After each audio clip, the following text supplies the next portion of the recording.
Pour faire une bonne pâte à choux, il faut déjà choisir des bonnes matières premières. Et donc, on fabrique notre pâte à choux en direct, juste avant que nos éclairs soient garnis. On a un labo maintenant agrandi, tout neuf, et que je vais vous montrer. Chaque semaine, 11 000 éclairs sortent de ce laboratoire. Préparés, cuits, ils sont ensuite congelés et expédiés dans les 42 points de vente du groupe. L'histoire commence plus modestement, en 1984 à Aix-les-Bains. Pascal Canteneau reprend avec son père, meunier à Annecy, la panification moderne, une boulangerie qui fournit hôtels et restaurants.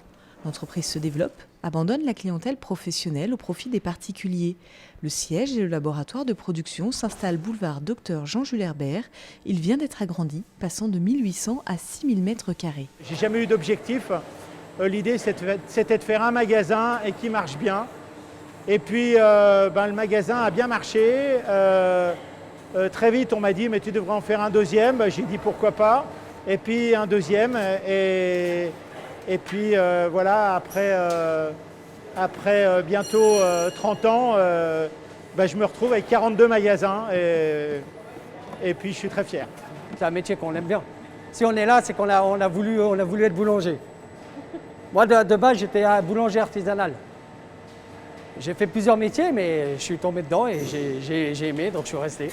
L'intégralité des pains, 90% de la pâtisserie et un tiers des viennoiseries du groupe sont fabriquées ici. 100 000 baguettes, par exemple, sortent de cette ligne chaque semaine. Le processus pour faire le pain, il est le même pour tout le monde. Industrie veut dire quantité. On travaille des produits au levain, pas 100% levain, il y a un petit peu de levure. Et le goût du pain est issu de la fermentation naturelle, uniquement.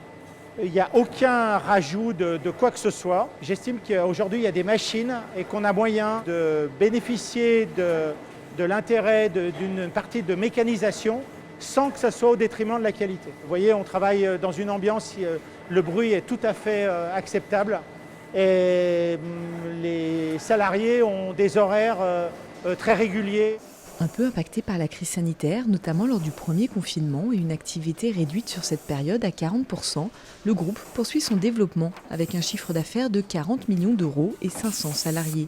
Dernier projet en date, le rachat de La Source, une épicerie bio à Annecy, un nouvel axe de développement pour cet entrepreneur plongé dans l'univers de la boulangerie depuis toujours.